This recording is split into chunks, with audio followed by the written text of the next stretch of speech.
मध्यमवर्गीय माणसं तुमची जाहिरात आली आणि त्याच्यामध्ये तुम्ही एकदा ती किंमत दिलेली असली की त्या दृष्टीनं आपलं सगळं टूरचं बजेट ठरवतात.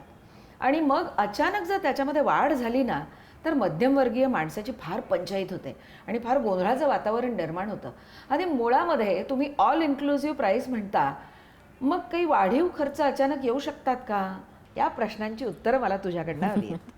नाही, बरोबर आहे. ह्याच्यात सगळ्यात महत्त्वाचं म्हणजे मी एक ट्रॅव्हल एजंट असले किंवा टूर ऑपरेटर असले तरी सगळ्यात आधी मी सुद्धा त्याच परिस्थितीतनं आलेली आहे.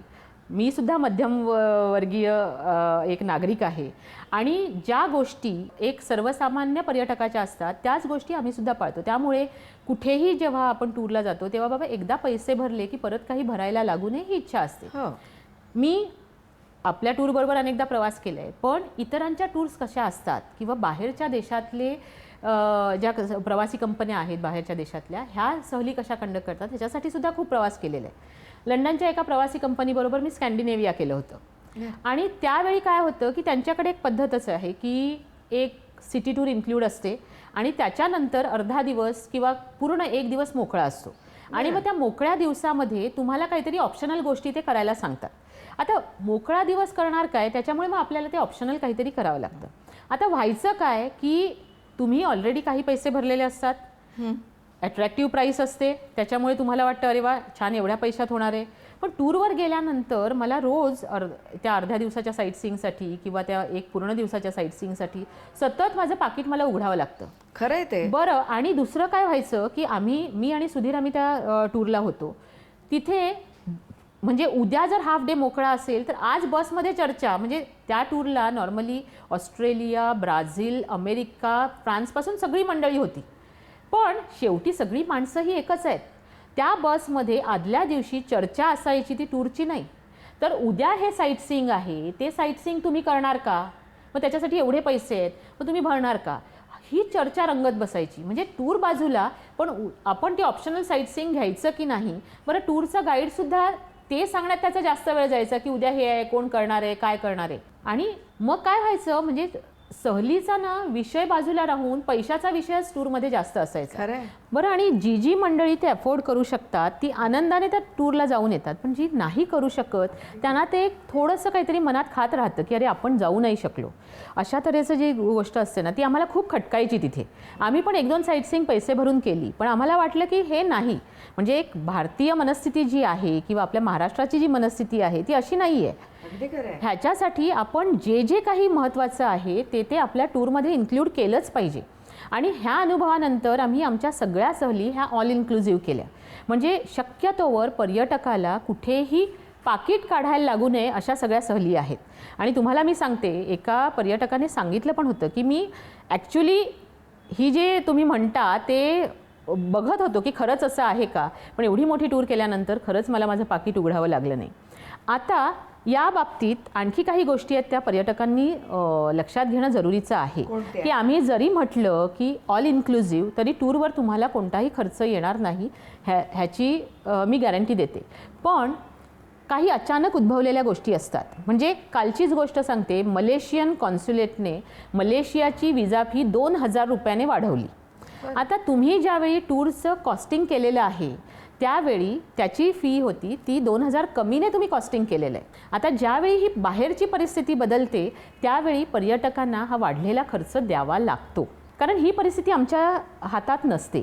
त्याच्यामुळे ज्यावेळी अशा तऱ्हेची विजा फी वाढते, बरं त्याचं सर्क्युलर येतं, म्हणजे काही त्याच्यात फसवाफसवी नाही किंवा आणखी कुठचाही भाग नाही की किंवा असं नाही की आधी पैसे कमी दाखवले आणि त्याच्यानंतर वेगवेगळ्या मार्गांनी पैसे गोळा केले. हे विणावळ कधीच करणार नाही. अपरिहार्यपणे होऊ शकतं नाही का?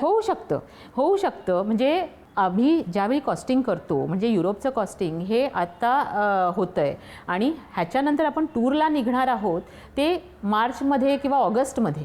यावेळी वातावरणात म्हणजे एन्व्हायरमेंटल काही चेंजेस झाले आणि त्यामुळे जर विमान प्रवास कदाचित खूपच वाढला की जे समजा आपण जर 50,000 हे आपलं विमान तिकीट धरलं असेल आणि अचानक काही फ्युएल प्राइसेस वाढल्या किंवा आणखी काही झालं तर ते जर 60,000 झालं तर त्यावेळी ते 10,000, कारण शेवटी अफोर्डेबल टुरिझम आहे. कारण विणावळ कधीही असं करणार नाही की बुकिंग घ्यायचं म्हणून आधी कमी पैसे दाखवले आणि त्याच्यानंतर मग वेगवेगळ्या कारणांनी पैसे वाढवले. म्हणूनच आम्ही ऑल इन्क्लुझिव्ह टूर करतो ते एवढ्यासाठी की एकदा तुम्ही पैसे भरले तर परत तुम्हाला हे नको. तुम्हाला पैसे कशासाठी बरोबर घ्यावे लागतात तर तुमचं पर्सनल शॉपिंग असतं.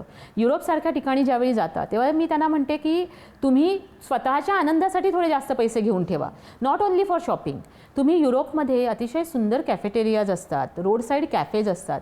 ज्यावेळी तुम्हाला साईटसीइंगला वेळ दिला जातो, मोकळा वेळ दिला जातो, एखाद्या चौकात तुम्ही जाता, म्हणजे पियाझा ज्याला म्हटलं जातं, किंवा अशा तऱ्हेचे सुंदर सुंदर चौक असतात. मस्त युरोपियन माणसं किंवा अमेरिकन माणसं त्या ठिकाणी बसून कॉफीचा घोट घेत असतात. का नाही आपण पण बसायचं. ह्या सगळ्या गोष्टींसाठी तुम्ही एक्स्ट्रा पैसे बरोबर ठेवा. त्यानंतर आणखी महत्त्वाच्या गोष्टीसाठी पैसे लागतात, ते म्हणजे युरोपमध्ये टॉयलेटसाठी.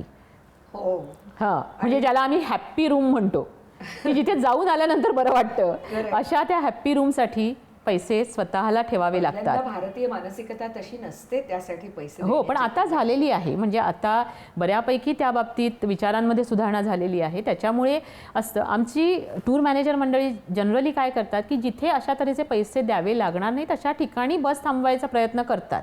पण सगळ्याच ठिकाणी हे शक्य होतं असं नाही.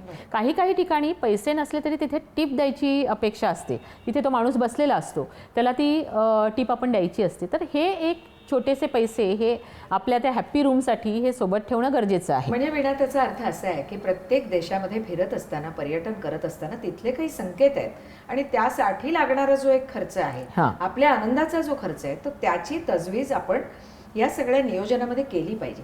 वीणा, मला आणखी एक प्रश्न असा पडतो की साधी 10-12 दिवसाची परदेशाची टूर असली तरी सुद्धा तुमची मंडळी त्या इंटरनॅशनल इन्शुरन्सचा का बरं आग्रह धरतात? का महत्त्वाचा आहे तो इतका? काय असतं की आत्ताच एक केस झाली, म्हणजे त्याचा दाखला मी तुम्हाला सांगू शकेन की थायलंडची टूर होती, 6 दिवसांची टूर होती आणि अतिशय मजेत टूर चालली होती. आणि एक दिवस अगदी गाला डिनर आणि डान्स सुरू असताना अचानक एका व्यक्तीला, एका आपल्या पर्यटकाला एकदम अशी मूर्छा आली आणि ते पडले, म्हणजे बेशुद्ध होऊन खाली पडले आणि त्यांना थोडासा अटॅक आल्यासारखं, स्ट्रोक आल्यासारखं झालं. आता ज्यावेळी त्यांना आम्ही बँकॉकच्या हॉस्पिटलमध्ये, लकीली मी पण त्याचवेळी आत्ता बँकॉकला होते, बँकॉकच्या हॉस्पिटलमध्ये आम्ही घेऊन गेलो, त्यावेळी असं लक्षात आलं की त्यांचा इन्शुरन्स नाही आहे. अरे बापरे. आणि 2 दिवसांचं बिल हे 2 लाख रुपये झालं. अरे बापरे. आता जर इन्शुरन्स काढला असता, इन्शुरन्सची किंमत किती असते? 600, 800, 1000 ह्याच्यापर्यंत असते. आपल्याला असं वाटतं की आपल्याला काहीच होणार नाही. तर या गोष्टी थोड्याशा, म्हणजे टूरच्या खर्चामध्येच ते असं करून तुम्ही तो इन्शुरन्स जर काढून घेतला तर काही काळजीच नाही. म्हणजे त्याच्याच उपर मी तुम्हाला एक माउंट इटलीसचं उदाहरण सांगते. एक बाई पडल्या अशा कुठेतरी, काहीतरी आयदर खेळत असताना, चढत असताना की काहीतरी, आणि त्यांना हॉस्पिटलाइज करावं लागलं. इन्शुरन्स असल्यामुळे त्या बाईंना इथे इंडियामध्ये तिथली हॉस्पिटलची नर्स घेऊन आली, त्यांना त्यांच्या लोकांच्या ताब्यात दिलं आणि ती परत गेली. म्हणजे इन्शुरन्समुळे एवढी काळजी घेतली जाते, आपल्याला खर्च येत नाही, तर तो असावा. लकीली युरोप टूरच्या बाबतीत असं आहे की युरोप टूरसाठी इन्शुरन्स इन्क्लुडेड आहे. साधारण 59 वर्ष वयाच्या व्यक्तीपर्यंत हा इन्शुरन्स टूरमध्येच इन्क्लूड केलेला आहे. आणि त्याच्यानंतर जे आहे, ज्यांचं वय 59च्या वर आहे, त्यांना तो डिफरन्स भरावा लागतो, कारण त्याच्यासाठी इन्शुरन्सचे नियम वेगळे आहेत. त्यामुळे जितक्या दिवसांची टूर असेल त्याप्रमाणे त्यांना तो डिफरन्स ॲडिशनल भरावा लागतो आणि जी सेल्सची मंडळी आहेत ते त्यांना ते त्याप्रमाणे गाईड करतात. वीणा, मला विश्वास बसत नाही की आपण जो इंटरनॅशनल इन्शुरन्स म्हणून एक ठराविक रक्कम देतो, तर त्या रकमेमध्ये एखादी अशी म्हणजे गंभीर असं दुखणं उद्भवलं तर त्याचं कव्हर मिळतं. Yes, very much. आणि हे केलेलं आहे, घेतलेलं आहे, त्याच्यामुळे इन्शुरन्स इज मस्ट. आणखी एक, मगाशी तू एक फार महत्त्वाचा मुद्दा सांगत होतीस, तो तू आणखी थोडा विस्तारानं सांगावास की बायका आणि खरेदीचा सोस हे समीकरण आहे. पर्यटन करताना सुद्धा त्या खरेदीकडे माणसांचं इतकं लक्ष असतं आणि बायका तर त्याच्यासाठी इतक्या आतुर असतात की अशी माणसं, अशा बायका आणि असे पर्यटक हाताळताना तुम्ही काय खबरदारी घेता आणि त्यांना काय सांगाल? कारण एकतर युरोप म्हटल्यानंतर खाद्यपदार्थ आहेत, प्रसाधनं आहेत, शो पीसेस आहेत, जे म्हणू ते तिथं हजर आहे. मग अशा खरेदीसाठी माणसाचं भान हरपतं, त्यावेळेला त्यांना काय सावधगिरीच्या सूचना देशील तू? शॉपिंग हा तुम्ही मगाशी म्हटला तो शब्द अगदी परफेक्ट आहे. तो म्हणजे सोस आहे. म्हणजे त्याची गरज किती आहे हे महत्त्वाचं नसतं त्यावेळी. टूरवर मी पाहिलेलं आहे, जोपर्यंत आमच्या महिलांना आम्ही शॉपिंगला घेऊन जात नाही तोपर्यंत त्यांचा मूड काही येत नाही, बेचैन म्हणजे बेचैन असतात. म्हणजे आत्ता आम्ही 350 महिलांना घेऊन थायलंडला निघालोय. पहिलं आम्ही त्या आयटिनरीमध्ये काय केलं असेल तर आधी शॉपिंगच्या जागा कोणत्या कोणत्या हे ठरवलं. महत्त्वाचं आहे ते, कारण शॉपिंग केल्यानंतर मला जे काही मानसिक समाधान मिळतं ते कशानेच मिळू शकत नाही. मी आत्ता स्टुडंट्सची टूर करून आले, तिथेही तीच अवस्था होती. इवन मुलंसुद्धा त्या टूरमधली ही सगळी शॉपिंग केल्यानंतर आज काय बरं वाटलं अशा तऱ्हेचा त्यांचा तो मूड होता. त्याच्यामुळे शॉपिंगला पर्याय नाही. फक्त त्याच्यात आता बदल काय झालेत की जे पूर्वी होतं त्याच्यापेक्षा आता आपल्याकडे आता सगळं मिळायला लागले. सगळे इंटरनॅशनल ब्रँड्स आपल्याकडे मिळायला लागलेले आहेत, सगळं मिळायला लागले.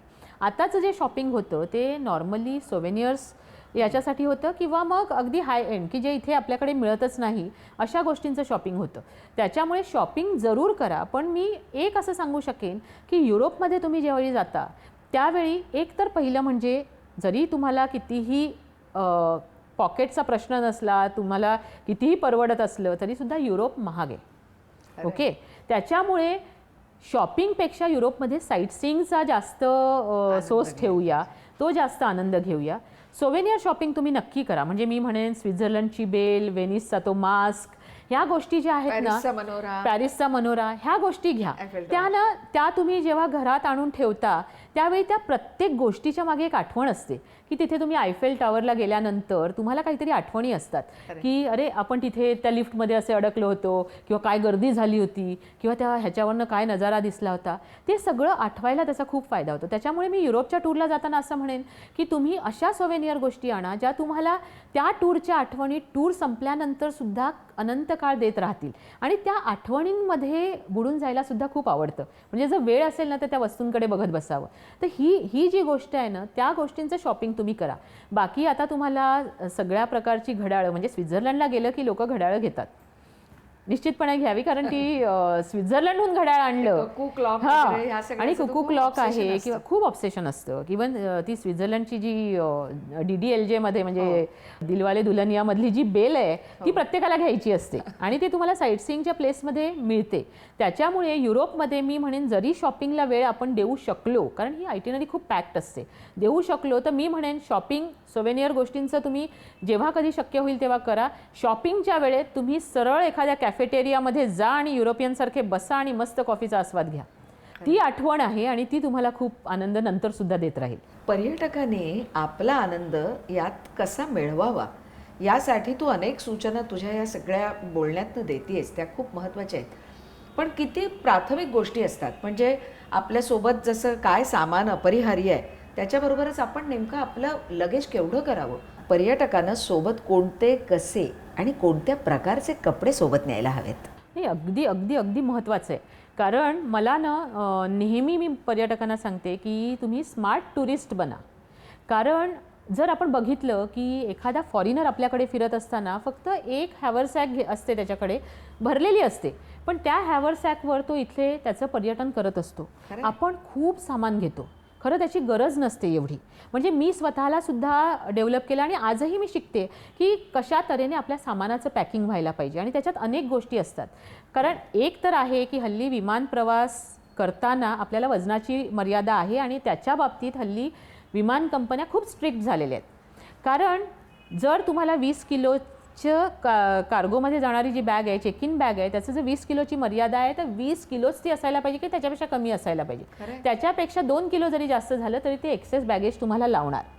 आणि मी म्हणते ते एक्सेस बॅगेज लावणार म्हणून त्यांना आपण दूषणं देत बसण्यापेक्षा मी म्हणते आपण 20 किलो घेऊनच एकदम आरामात प्रवास करू ना. कारण युरोपमध्ये ही बॅग आपल्यालाच सांभाळावी लागते. म्हणजे एक सिनियर सिटीझनची टूर सोडली तर ही बॅग सगळीकडे आपल्याला कॅरी करावी लागते. तुम्ही उतरलात विमानतळावर की तुम्हाला बॅगेज बेल्टवरनं ती बॅग स्वतः उचलावी लागते. सिनियर मंडळी असली तर ती बॅग जर खूप वजन असेल तर तुम्हाला त्याचा त्रास होऊ शकतो. सो यावेळी तुम्ही ती बॅग अगदी हलकी ठेवणं महत्त्वाचं आहे. आता तुम्ही म्हणाल की 15 दिवसांसाठी जायचं आहे, हवामान पण थंड आहे, माउंट इटलीसला गेल्यावर थंडी असणारच आहे, युरोपमध्ये कधीही पाऊस पडतो, लंडनमध्ये कधीही थंडी असू शकते, मग आम्ही सामान कसं कमी करायचं, म्हणजे इकडे आड तिकडे विहीर असं आहे. तर मग ही बॅग आपण कशी कमी करू शकतो. तर सगळ्यात महत्त्वाचं म्हणजे युरोपमध्ये कधी ना कधी तुम्हाला थंडीचा सामना करावाच लागणार आहे. अगदी तुम्ही त्यांच्या समर सीझनमध्ये म्हणजे जुलै ऑगस्ट सप्टेंबरमध्ये आलात तरीसुद्धा तुम्हाला थंडी कुठे ना कुठे मिळणार आहे. आता खूप स्वेटर्स घेऊन जायची गरज नाही. एक पहिलं म्हणजे थर्मल तुमच्या जवळ असायला पाहिजे. एक बॉडी टाईट आणि वर त्याला टॉप ते एक घालायचं. त्याच्यानंतर तुम्ही लेयर्समध्ये कपडे घालू शकता. हल्ली तुम्ही जर बघितलं तर सगळ्या शॉपिंग मॉल्समध्ये तुम्हाला बॉडी टाईट गोष्टी मिळतात. म्हणजे एक कधी कधी काय होतं ते थर्मल तुमच्या अंगाला चावतं थोडंसं. तर त्याच्या आधी त्याच्या खाली जर तुम्ही एक बॉडी टाईट घातलं वर खाली तर आणि त्याच्यावर थर्मल घातलं तर एक तर ते अंगाला खात नाही आणि दुसरं लेयर्समध्ये आल्यामुळे तुम्हाला त्याचा त्रास होत नाही. बरं, एकदा थर्मल घातल्यानंतर तुम्ही थंडीपासून बऱ्यापैकी संरक्षण करता. मग एका स्वेटरने तुमचं भागू शकतं. म्हणजे फॅशन तर फॅशन होते, कारण नाहीतर आपल्याला सवय नसते ते जॅकेट स्वेटर त्याच्यानंतर ते सगळं आणि अवडंबर घेऊन म्हणजे काय काय सांभाळायचा हा प्रश्न पडतो. We are not use to. तेच युरोपियन तुम्हाला अतिशय एकदम स्टाईलमध्ये फिरताना दिसतात, अगदी मोठमोठे कोट घालून सुद्धा, पण ती त्यांची लाईफस्टाईल आहे, त्यांचं अपब्रिंगिंग तसं झालेलं आहे. आपलं तसं नाही आहे. म्हणजे तसं म्हटलं तर थंडीपासून बचाव करण्यासाठी काय महत्त्वाचं असतं तर तुमचे पाय बंद असले पाहिजेत. म्हणजे पायांना प्रोटेक्शन असलं पाहिजे, हातांना, तुमच्या गळ्याला आणि डोकं कान. कळलं की नाही? आता डोकं कानासाठी माकड टोपी हा पर्याय पूर्वी होता, पण माकड टोपी घातल्यानंतर खरोखर आपण तसं दिसतो. त्याच्यामुळे त्याला आता खूप सुंदर पर्याय आलेत. म्हणजे अतिशय चांगल्या म्हणजे डोकं आणि कान ह्यांना झाकू शकेल असे खूप फॅशनेबल पर्याय आलेले आहेत, ते तुम्ही घेऊ शकता. गळा बंद करण्यासाठी मफलर्स किंवा स्टोल्स हे खूप छान छान आणि लोकरीच्या ह्याच्यात खूप छान मिळतात. कारण आपल्याला थंडीपासून बचाव करताना आपण दिसायला पण छान असलं पाहिजे. म्हणजे आपल्याला ते असं ओढणं वाटायला लागू नये की अरे बापरे काय घातलंय, असं नको व्हायला. सो मगाशी सांगितल्याप्रमाणे तुमचं ते इनर, त्याच्यानंतर थर्मल, त्याच्यानंतर तुमचा नॉर्मल ड्रेस आणि नॉर्मल ड्रेसनंतर एखादा स्वेटर, ह्याने थंडीपासून बचाव होतो. एवढं खूप काही करायची गरज नाही. एक तर काय असतं सगळ्या ठिकाणी म्हणजे बाहेर आपण जातो ते सोडल्यानंतर जिथे जिथे आत जातो म्हणजे माउंट इटलीसला आत त्या रूममध्ये व्यवस्थित कंट्रोल्ड एअर असते, असं सगळ्या ठिकाणी असतं. त्याच्यामुळे असं खूप अगदी जे थंडीमध्ये जाणार आहेत त्यांनी जास्त कपडे घ्यावे. पण अदरवाईज एक स्वेटर आणि हे इथे मी तुम्हाला सांगेन की शक्यतोवर युरोपमध्ये जाताना साडी हिला जरा बुट्टी मारायची.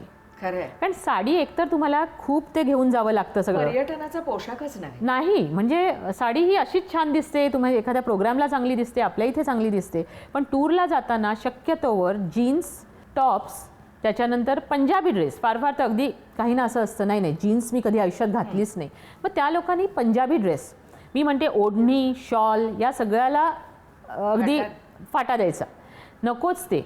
कारण आपल्याला काहीही ना आपले दोन्ही हात मोकळे असले पाहिजेत. टूरवर आपण ज्यावेळी फिरतो त्यावेळी खरोखर आपले दोन्ही हात मोकळे असले पाहिजेत.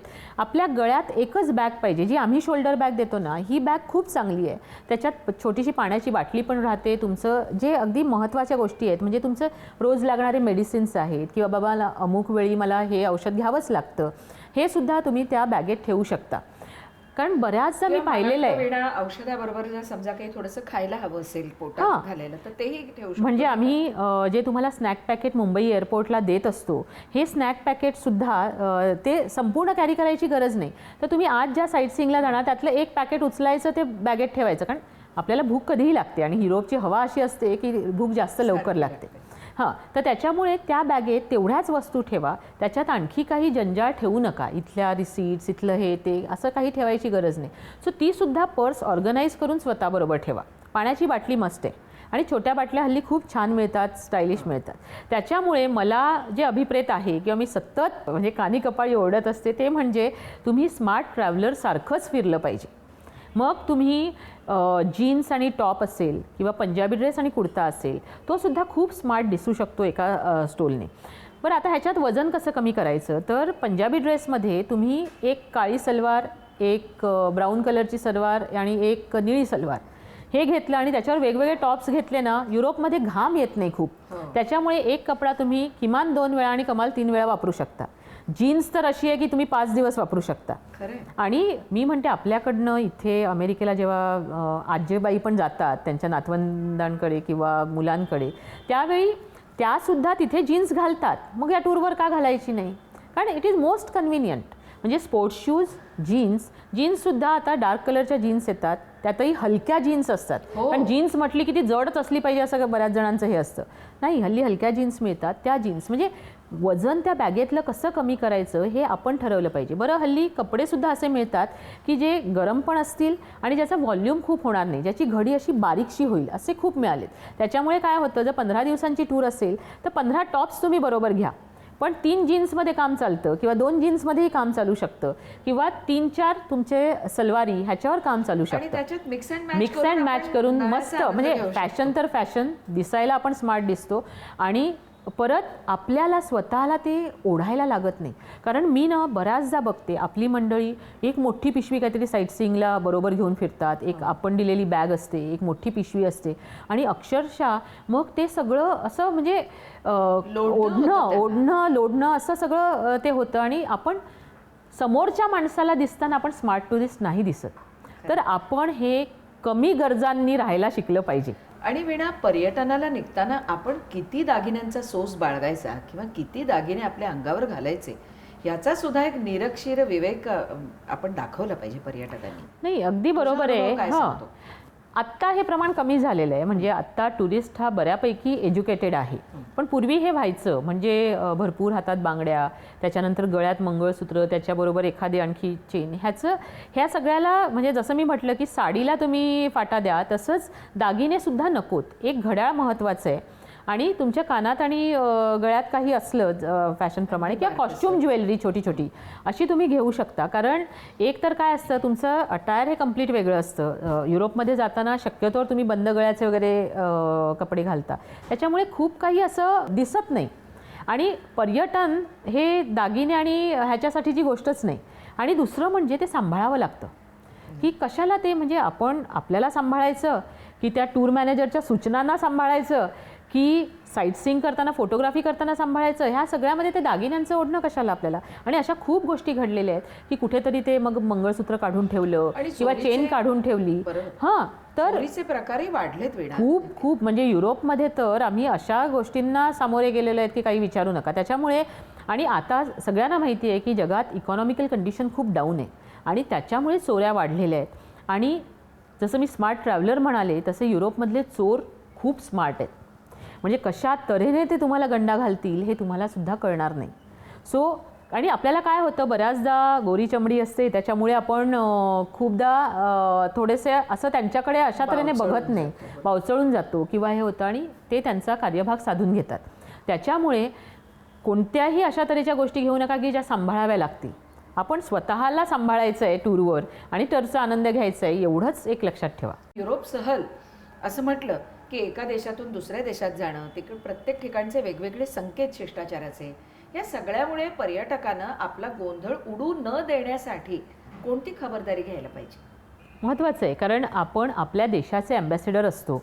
आपल्या देशाचं प्रतिनिधित्व आपण करत असतो दुसऱ्या देशामध्ये आणि म्हणजे ॲम्बॅसेडर असतो आपण. आणि त्यावेळी आपण खरोखर त्या देशाचे नियम पाळणं हे एक आपलं कर्तव्य आहे. म्हणजे आम्ही असेच वागू हे म्हणण्यात काही फार चांगली गोष्ट नाही आहे. कारण आपल्याकडे आपण वेगळ्या पद्धतीने जगतो, बाहेरच्या देशांमध्ये वेगळ्या पद्धतीने जगतात. ती लोक आपल्याकडे आल्यानंतर आपण त्यांना आपल्या पद्धतीने वागायला जसं एक्सपेक्ट करतो तसं आपण त्यांच्या देशात जातो, तेव्हासुद्धा त्यांच्या पद्धतीने आपण वागणं हे एक महत्त्वाचा भाग आहे त्या टूरचा, असं म्हणायला हरकत नाही. आणि आपल्या देशाची प्रतिमा मलिन होऊ नये. हां, म्हणजे दुर्दैवाने आपल्या देशाची प्रतिमा खरोखर काही बाबतीत मलिन झालेली आहे आणि ही खूप स्लो प्रोसेसने झालेली आहे. कुणीतरी कधीतरी चुकीचे वागले म्हणून ते हळूहळू इंडियन्स म्हणून एक शिक्का आपल्यावर बसला गेला.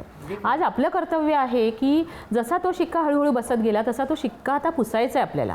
त्यामुळे आपण जर प्रत्येकाने आपला पार्ट त्याच्यात अदा केला तर आपण त्या तऱ्हेने तो शिक्का पुसून टाकू शकतो. आज आपल्याला सगळ्या जगामध्ये खूप चांगल्या तऱ्हेने ट्रीट केलं जातं, चांगलं वागवलं जातं. आज भारताची पॉवर त्यांना कळलेली आहे. त्याच्यामुळे पूर्वीसारखं वातावरण नाही आहे. Indians are welcome everywhere. तर ह्याच्यामध्ये मग आपल्याकडनं अशा छोट्या छोट्या चुका होऊ देण्यात काही अर्थ नाही. त्याच्यामुळे मग काय आपण तिथे गेल्यानंतर नेमकं कसं वागायचं, तर जसं म्हटलं तसं एक स्मार्ट टुरिस्टप्रमाणे एक आपलं पहिलं म्हणजे प्रेझेंटेशन हे फार महत्त्वाचं आहे. सो आपण ग्रूमिंग कसं करतो हे सुद्धा महत्त्वाचं आहे. मग तुमचं वय किती आहे किंवा काय आहे ह्याला काही हे नाही, एक ग्रूमिंग चांगलं असणं महत्त्वाचं आहे. दुसरं म्हणजे वेळ पाळणं. म्हणजे अगदी एअरपोर्टला आपण इथून ज्यावेळी प्रवासाला सुरुवात करतो एअरपोर्टपासूनच या तशा शिस्तीला सुरुवात होते. म्हणजे एअरपोर्टला इमिग्रेशनच्या लाईनच्या मागे उभं राहणं, येलो लाईनच्या मागे उभं राहणं, किंवा इमिग्रेशन काउंटरवर गेल्यानंतर त्यांना गुड मॉर्निंग गुड इव्हनिंग काही म्हणणं, हा सुद्धा एक शिष्टाचाराचा भाग आहे. ओके. त्याच्यानंतर सगळ्या ठिकाणी लाईन्स फॉलो करणं, क्यू फॉलो करणं. म्हणजे रांगेत उभं राहिल्याने सगळ्यांनाच फायदा होतो. म्हणजे या बाबतीत परदेशी पर्यटकांना किंवा परदेशात गेल्यानंतर तिथल्या लोकांना मला खूप मार्क्स द्यावेसे वाटतात.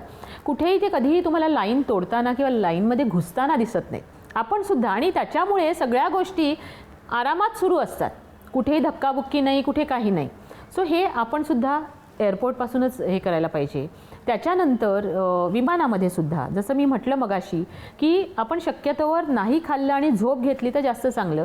तसंच कधीकधी because alcoholic drinks he free flow असतो, त्याच्यामुळे कधीतरी उगाचच त्याचा ओव्हरडोस घेतला जातो. ते सुद्धा आपण पाळलं पाहिजे. म्हणजे त्या ठिकाणी तर उलट आपण आपल्याला जास्त चांगलं ठेवायचं आहे, कारण उद्या तुम्हाला मोठा प्रवासाला सुरुवात करायची आहे. त्याच्यामुळे त्या बाबतीत सुद्धा आपण स्वतःला कंट्रोल करणं फार महत्त्वाचं आहे. अगदी बरोबर. सो तिथपासून जे ते सुरू होतं ते पुढेपर्यंत टूरमध्ये सगळ्यात महत्त्वाची गोष्ट अशी आहे की तुम्ही टूर मॅनेजरच्या ज्या सूचना असतात त्या मानणं खूप महत्त्वाचं आहे. तो एक्सपिरियन्स्ड असतो, त्या ठिकाणी खूप वेळा जाऊन आलेला असतो, त्या ठिकाणी त्याला सगळ्या गोष्टींचं भान ठेवावं लागतं. म्हणजे कारण त्याच्यापुढे आपल्यापुढे एक साईट सीइंग असतं, त्याच्यापुढे अख्खा दिवस असतो, त्याच्यापुढे रेस्टॉरंटच्या वेळा असतात. कारण युरोपमध्ये ना खूप कमी रेस्टॉरंट्स आहेत जी इंडियन जेवण देतात. आता ही जेव्हा कमी रेस्टॉरंट्स असतात तेव्हा आपलेच अनेक ग्रुप तुम्हाला एकाच रेस्टॉरंटमध्ये येताना दिसतील, त्याचप्रमाणे इतर कंपन्यांचे ग्रुप्स दिसतात, मग गर्दी असते अक्षरशः. त्यावेळी जर आपण दिलेली वेळ पाळली नाही तर केऑस होऊ शकतो. म्हणजे आपल्याला जसा त्रास होऊ नये तसंच इतर कंपन्यांना सुद्धा त्रास होऊ नये म्हणून आपण आपल्याला दिलेली वेळ पाळणं हे फार महत्त्वाचं असतं. सो वेळ पाळणं हा सगळ्यात महत्त्वाचा भाग त्या ठिकाणी येतो. आणि त्याच्या सूचना म्हणजे उद्याचा कार्यक्रम किती वाजता सुरू होणार आहे पासून आपण लेट होणार नाही ना ह्याची खबरदारी प्रत्येकाने घेतली पाहिजे. कारण ज्यावेळी एखादा माणूस लेट होतो, बरं युरोपमध्ये असं असतं उशीर होतो ना, हां सगळ्यांना उशीर होतो. म्हणजे जी आलेली मंडळी आहेत वेळेवर त्यांच्या वेळेचा खोळंबा करण्याचा आपल्याला अधिकार नाही. आणि ग्रुप टूरमधलं हे एक महत्त्वाचं म्हणजे महत्त्वाचं तत्त्व आहे म्हणता येईल की आपण ग्रुपप्रमाणेच वागायला पाहिजे. नाहीतर मग हॉलिडेज आहेत, तुम्ही तुमच्या मनाप्रमाणे हवा तसा हॉलिडे आम्ही तुम्हाला करून देतो. पण ग्रुपमध्ये आल्यानंतर थोडं फ्लेक्झिबल राहिलो आणि थोडं वेळेच्या बाबतीत फर्म राहिलो तर दुसऱ्याचा विचार केला तर टूर खूप चांगल्या तऱ्हेने पार पाडता येते. टूर मॅनेजर तुम्हाला त्या सगळ्या गोष्टी दाखवणार, हे करणार. म्हणजे एखादी अडचण आली, कुठे डेमॉन्स्ट्रेशनला आपण सामोरे गेलो, मोर्चा असला तरीसुद्धा आम्ही जास्तीत जास्त प्रयत्न करून ते साईट सीइंग कंप्लीट करण्याचा किंवा जे ठरलेलं आहे ते दाखवण्याचा प्रयत्न करतो. पण वेळ मात्र सगळ्यांनी व्यवस्थित पाळायला हवी. त्याच्यानंतर अनेक प्रिकॉशन्स घ्याव्या लागतात की तुम्ही फोटोग्राफी करताना आपण पर्स बाजूला ठेवतो, कुठेही पर्स आपल्या हातातनं सोडायची नाही. तुमचा पासपोर्ट आणि आपलं चलन नेमकं म्हणजे परकीय चलन आपण जे घेतलेलं असतं ते कुठं ठेवायला पाहिजे? आता जर आपण एखाद्या हॉटेलमध्ये 2 दिवसाचा स्टे करणार असू किंवा 3 दिवसांचा स्टे करणार असू तर तुम्ही तुमचा पासपोर्ट काढून तिथे लॉकर असेल तर लॉकरमध्ये तुम्ही ठेवू शकता. अदरवाईज पासपोर्ट आणि पैसे हे सतत आपल्याबरोबर आपल्या पर्समध्ये असले पाहिजेत. आपल्या पर्सला आतला एक खण असतो आणि तिथे ते व्यवस्थित मोजून आपल्या जवळच ठेवायचे. On you always. हां असं, कारण बॅगेत कधीही पैसे किंवा पासपोर्ट ठेवू नका. बॅगा चोरीला जातात, बसेस चोरीला जातात. आपण नीट राहणं, हां युरोपमध्ये काहीही घडू शकतं, म्हणजे असं वाईट आहे असं नाही, पण आपण प्रिकॉशन घेणं महत्त्वाचं आहे. त्याच्यामुळे पैसे आणि पासपोर्ट हे सतत तुमच्याजवळ असणं हे फार महत्त्वाचं आहे. या पार्श्वभूमीवर आता मी या सगळ्या पर्यटकांच्या दृष्टीने एक अत्यंत महत्त्वाचा असा प्रश्न तुला विचारते की वीणा वर्ल्डचं युरोप सहलीवरचं भोजन कसं असणार आहे? युरोप आणि जेवण हे फार महत्त्वाचं आहे. म्हणजे मला अगदी पहिल्या सहली आठवतात. म्हणजे पहिल्यांदा सुधीर ज्यावेळी पहिली युरोप टूर घेऊन गेला त्यावेळी असं होतं की त्यांना कळायचंच नाही इंडियन जेवण म्हणजे काय. म्हणजे त्यांनी लिटरली पीज मागवून त्याच्यात जो काही मसाला त्यांच्याकडे त्यांचा मसाला अवेलेबल होता तो टाकून इंडियन भात पावडर भात आणि ती भाजी बनवून त्यांना दिलेली आहे ऑस्ट्रियाच्या आमच्या एका हॉटेलमध्ये. सो यावरनं आज जर बघायला गेलं म्हणजे पूर्वी भाज्यांचे 2च प्रकार, एक आलू मटर आणि एक मटर आलू. हो सकाळी आलू मटर, संध्याकाळी मटर आलू, एवढेच प्रकार त्या ठिकाणी असायचे. त्या ह्याच्यावरनं आज इतक्या वर्षानंतर खूप प्रगती झालेली आहे. अरे इंडियन पर्यटकाला त्याने कितीही म्हटलं की मला नाही तिथलं युरोपियन खायचं आहे किंवा मला हे खायचं आहे ते खायचं आहे, तरी आम्ही सगळे प्रयोग करून पाहिलेले आहेत आणि त्याच्यानंतर आम्ही या कन्क्लुजनला आलो की शेवटी मंडळींना इंडियन भोजन लागतं. डाळ भात, भाजी, आपला मसाला हे लागतं आणि तो आता सगळ्या ठिकाणी ते अवेलेबल आहे. त्याच्यामुळे जास्तीत जास्त वेळा आपलं इंडियन स्टाईलचं लंच किंवा डिनर आणि मध्येच कधीतरी एखाद्या दिवशी पिझ्झा इटलीत किंवा एखाद्या दिवशी पास्ता असं काहीतरी द्यायचा आमचा प्रयत्न असतो. पण जनरल म्हणजे ग्रुपमध्ये जनरल टेस्ट नेहमी बघितली जाते आणि त्याप्रमाणे आमचे प्रोग्राम्स असतात किंवा मेन्यूज असतात. तर त्याच्यात शेवटी आम्ही हाच निर्णय घेतला की जास्तीत जास्त इंडियन डिनर्स देणंच जास्त लोकांना आवडतं आहे आणि ते द्यायला पाहिजे आणि त्याच्यामुळे ॲक्च्युली लोक येतात. म्हणजे पूर्वी तर आम्ही दुपारचं जेवण देत नव्हतो, आता सगळ्या टूर्समध्ये दुपारचं जेवण आहे. कारण म्हणजे काय असायचं की ब्रेकफास्ट आणि डिनर, पण दुपारी म्हणजे ब्रेकफास्ट हेवी असायचा पण दुपारी भूक लागायची, शरीराला नसली तरी मनाला लागायची, कारण आयुष्यभर आपण दुपारी जेवलेलो आहोत. जेवणाच्या वेळी मनाला भूक लागते. मग त्यावेळी आम्ही लंच ॲड केलं आणि आता तिन्ही जेवणं आम्ही ह्या टूरमध्ये देत असतो. आता वेगवेगळ्या प्रकारच्या भाज्या मिळतात, एखादा चिकनचा आयटम असतो, हे असतं. ब्रेकफास्टमध्ये कधीतरी एखाद्या ठिकाणी आम्ही तुम्हाला एखादा इंडियन पदार्थ देता आला तर तो द्यायचाही प्रयत्न करतो. म्हणजे प्रत्येक वेळी तुमचं पोट भरलेलं असेल याची आम्ही काळजी घेतो. म्हणजे मगाशी म्हटलं तसं पर्यटकाच्या 5च गरजा आहेत की मी कुठे जाणार, कसा जाणार, म्हणजे कोणत्या एअरलाईनने जाणार किंवा फिरणार कसा, कोणत्या बसने फिरणार, कुठे राहणार, काय बघणार आणि काय खाणार. त्यातल्या आपण खाण्याच्या भागाकडे आलेलो आहोत आणि त्याविषयी पर्यटकांनी अगदी म्हणजे कोणती शंका बाळगू नये की तुमचं पोट भरलेलं असेल याची खात्री आम्ही करतो, नाहीतर तुमचा मूड जातो आणि तुमचा मूड जाऊ देणं हे तर टूर मॅनेजरला खूप त्रासदायक असतं, परवडणारं नसतं. त्याच्यामुळे ही काळजी आम्ही घेतो. त्याच्यामुळे आता शक्यतोवर म्हणजे पूर्वीच्या युरोप टूरमध्ये असं असायचं की रात्री 12-12 वाजता आपण पोहोचायचो. हल्ली कधीतरी तशी वेळ येते. कारण एक तर काय आहे, युरोपमध्ये त्यांचे रोडवेजचे रिस्ट्रिक्शन्स खूप आहेत, ट्रॅफिकचे रिस्ट्रिक्शन्स खूप आहेत.